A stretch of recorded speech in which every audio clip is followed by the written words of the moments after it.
nós vamos falar sobre poemas de forma fixa, isto é, aqueles poemas que, para serem escritos, seguem normas rígidas.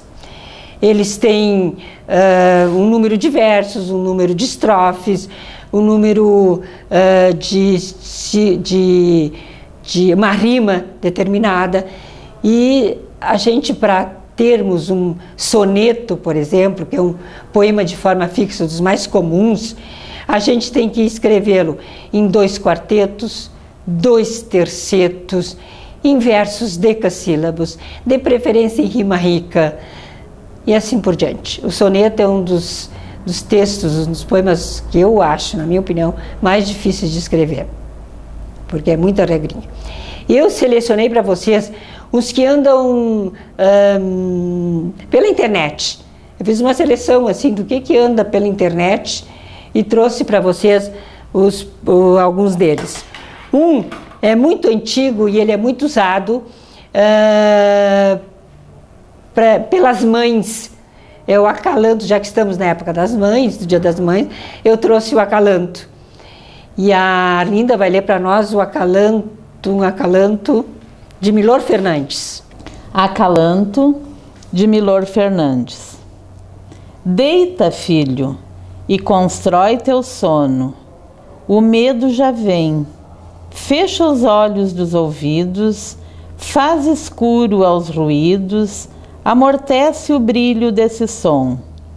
A angústia gira muda no longplay sem sulcos da noite sem insônia. Dorme, filho, faz silêncio na Amazônia. Um outro poema que é muito conhecido é o acróstico.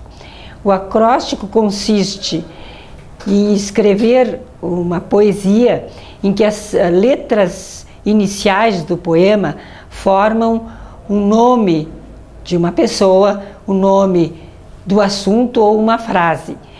Há também acrósticos em que as letras do meio do poema ou do final do poema formem o nome do poema.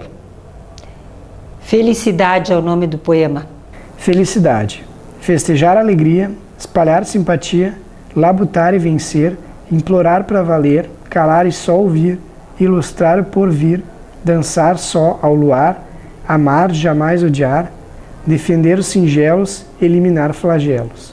O seguinte poema de forma fixa é o soneto. Eu já disse para vocês que o soneto é uma das formas fixas é mais comum de fazerem. As pessoas gostam muito de escrever sonetos. Quem aprende a escrever sonetos é considerado um verdadeiro poeta. O soneto, como o nome diz, ele é de origem italiana, nasceu no século XIII, mas quem difundiu o soneto na Europa foi o Francisco Petrarca.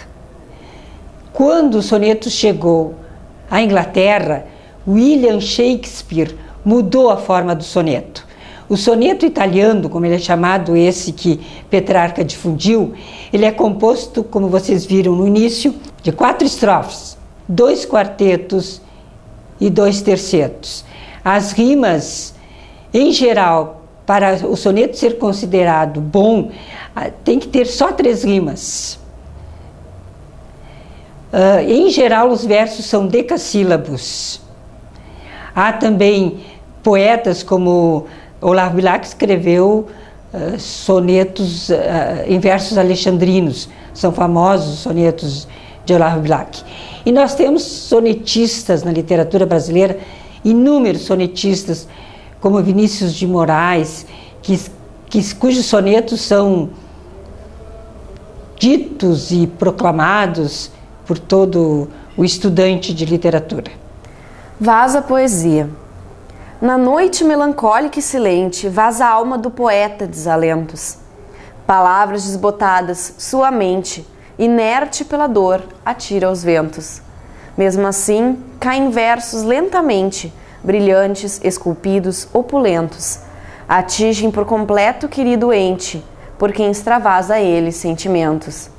Concluída a poesia em relicário sagrado, é colocada como pedra preciosa para ofertá-la seu horário. De olhos semicerrados antevê o prazer de um sorriso que já medra na face iluminada de quem lê. O seguinte poema de forma fixa é o Haikai. Haikai é um poema de forma fixa de origem japonesa. Ele é formado por somente 17 sílabas poéticas, distribuídas em 3 versos. Da seguinte maneira: o primeiro verso tem 5 sílabas, o segundo verso tem 7 sílabas poéticas e o terceiro verso tem 5 sílabas poéticas. O que nos diz que aquele terceto é um Haikai é que todo Haikai deve ter um Kigo. Kigo é um elemento do Haikai que o conota a estação do ano. O Haikai ele age como uma máquina fotográfica. Por exemplo, o poeta é o fotógrafo. Ele tira uma fotografia do que ele vê em palavras. Porque o Haikai é sempre escrito no presente, é o momento presente e mostra a transitoriedade da vida. Tanka também é um poema de forma fixa, de origem japonesa, que, diferente do Haikai, ele é subjetivo. Nós temos um Haikai objetivo, descritivo. E o Tanka surgiu para que o poeta japonês pudesse expor seus sentimentos. Então o Tanka é composto de um terceto e um dístico. O terceto é como o Haikai. O primeiro verso tem 5 sílabas poéticas, o segundo verso tem 7 sílabas poéticas e o terceiro verso tem 5 sílabas poéticas. O dístico, os 2 versos têm 7 sílabas poéticas. O que é interessante no Tanka é que as estrofes não são separadas por uma linha em branco. Elas são separadas por uma entrada maior nos dísticos. E como ele fala sobre o sentimento do autor, o autor usa muitas metáforas e, às vezes, fica muito difícil de entender o Tanka. Hoje estou feliz, o amor supriu meu vazio e me perfumou. O beija-flor atraído enganou-se e me beijou. O Poetrix. Esse é um poemeto minimalista que nasceu no Brasil, mais precisamente na Bahia, com o poeta Goulart Gomes, que é um jovem poeta que não tem ainda 40 anos e que nasceu do Haikai. Ele difere do Haikai porque não é um poema objetivo, é totalmente subjetivo, é minimalista, segundo o seu autor, dizer muito em pouquíssimas palavras. Do Haikai não se exclui nenhuma palavra, se usa qualquer tipo de palavra. Do Poetrix se excluem os artigos, conjunções, nada que ligue o texto. Ele tem que ser entendido com o mínimo de palavras. E ele tem, no máximo, 30 sílabas poéticas. Tem título e não tem rima. Diferente do Haikai, que não tem título, e do Tanka, que também não tem título. Vocês vão encontrar, por exemplo, Haikais numerados e Tankas numerados. É o que difere do Poetrix. Uma diferença básica é que no Poetrix é obrigatória a presença do título. Canção. Assobia o vento, dançam as folhas amarelas, é outono.